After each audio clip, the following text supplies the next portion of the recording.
আবু সুফিয়ান হুজুরের কথা শুনছেন আপনারা? হুজুরের ওয়াজ শুনছেন তো?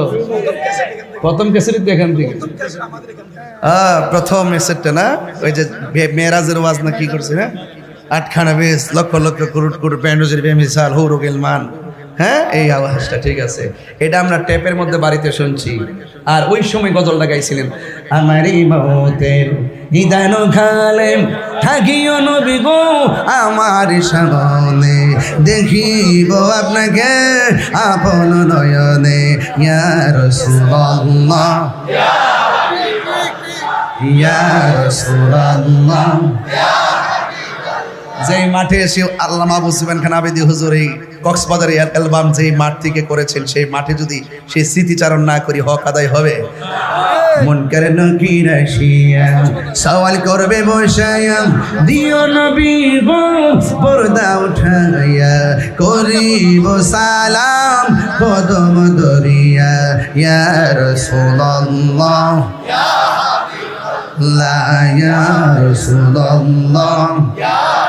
শুনেছি হাদিসে দেখিলে আপনাকে জীবনের গুণা জড়িয়া পড়ে, দিবেন গো দেখা দয়া করিয়া, ইয়া রাসূলুল্লাহ মাশাআল্লাহ ইয়া রাসূলুল্লাহ।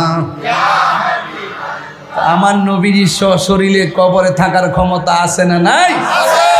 নবীকে কবরের ছবি না নবী? যারা বলে কবরে নবী আসার ক্ষমতা নাই, তাদের নসিবে কবরে নবী নাই। অনেকে বলে মিলাদুন নবীর দলিল নাই, আর আমি বলেছি তোদের নসিব নাই।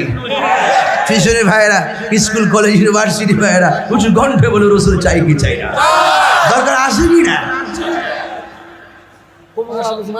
আমরা তো শুননি, তুমি কে আমি কে, তুমি কে আমি কে, হাত তুলেন না কে লাগে। আমার খাসিয়ত জানেন না, আমি কিন্তু এরকম বক্ত হই।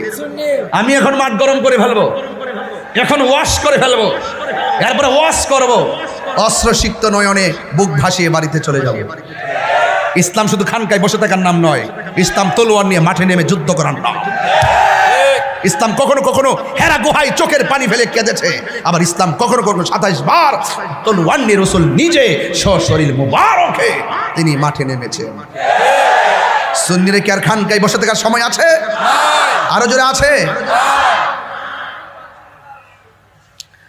আর আপাতত বন্ধ করস না, আগে এক হয়ে এলো, সব মিলে এখন, সব মিলে এখন দেখবেন ইনশাল্লাহ সুন্নিদের আওয়াজ কিন্তু অলরেডি উঠে গেছে।